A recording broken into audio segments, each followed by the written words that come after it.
Sunita Williams और Butch Wilmore 9 महीने से ज्यादा वक्त स्पेस में गुजारने के बाद पृथ्वी पर लौट आई हैं। उनका ड्रैगन स्पेसक्राफ्ट भारतीय समय के अनुसार बुधवार सुबह 3:27 पर फ्लोरिडा के तट पर पानी में लैंड हुआ।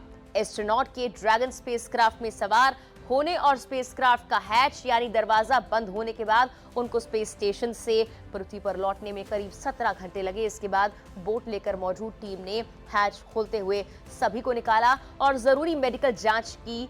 इसके बाद सुनीता और बुच के क्राफ्ट के लैंड होने के बाद बोट से उनको निकालने का वीडियो भी सामने आया है। अंतरिक्ष यात्रियों को लेकर आई ड्रैगन कैप्सूल ने पैराशूट के साथ समुद्र में लैंड किया। ये बहुत रोमांचक था।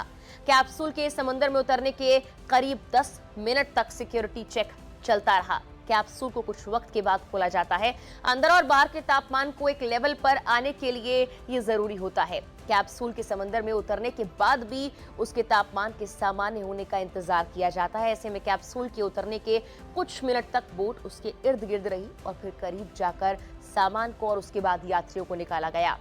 ये अंतरिक्ष यात्रियों की घर वापसी का सबसे रोमांचक पल है। करीब 46 मिनट के सफर के बाद ड्रैगन कैप्सूल किसी माहिर पैराशूट की तरह इस तरह फ्लोरिडा के तट पर समंदर में उतरा जैसे ये लम्हा स्क्रीन पर आया। नासा के वैज्ञानिकों के चेहरे खुशी से खिल उठे।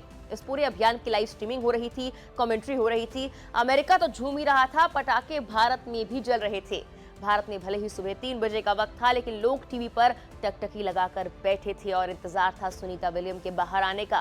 कैप्सूल का रंग बिल्कुल बदल गया जब ये लैंड हुआ। ये एकदम काला सा पड़ गया है। इस कैप्सूल की हालत बता रही है कि जब इसने पृथ्वी के वायुमंडल में प्रवेश किया होगा तो कितना तपा होगा।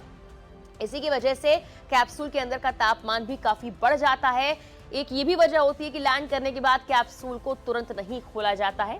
एक अनुमान के अनुसार कैप्सूल जब धरती के वायुमंडल में एंटर करता है तो लगभग 3500 डिग्री फ़ारेनहाइट से तपकर लाल गोले में तब्दील हो जाता है।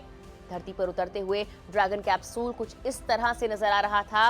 ये वो लम्हा था जब वो धरती के वायुमंडल में घुसा ही था और इसके कुछ मिनटों बाद जाकर इसने स्प्लैश डाउन किया। धरती के वायुमंडल में मौजूद सूक्ष्म कणों, गैस आदि से इतनी रगड़ पैदा होती है कि कैप्सूल आग के गोले में तब्दील हो जाता है। यही वजह रहती है कि करीब 7 से 10 मिनट तक कैप्सूल का संपर्क भी टूट जाता है और ये 10 मिनट काफी अहम होते हैं।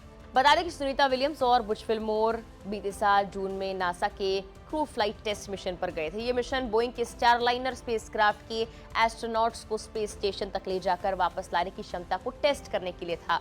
ये मिशन सिर्फ 8 दिन का था, लेकिन तकनीकी गड़बड़ी के चलते वापसी टलती रही। ऐसे में 8 दिन का ये मिशन 9 महीने से भी ज्यादा का बन गया और अब जाकर ये खत्म हुआ है। सुनीता विलियम की वापसी के बाद नासा ने कहा कि सब कुछ प्लान के मुताबिक हुआ और सभी अंतरिक्ष यात्री पूरी तरह से सुरक्षित हैं और ऑब्जर्वेशन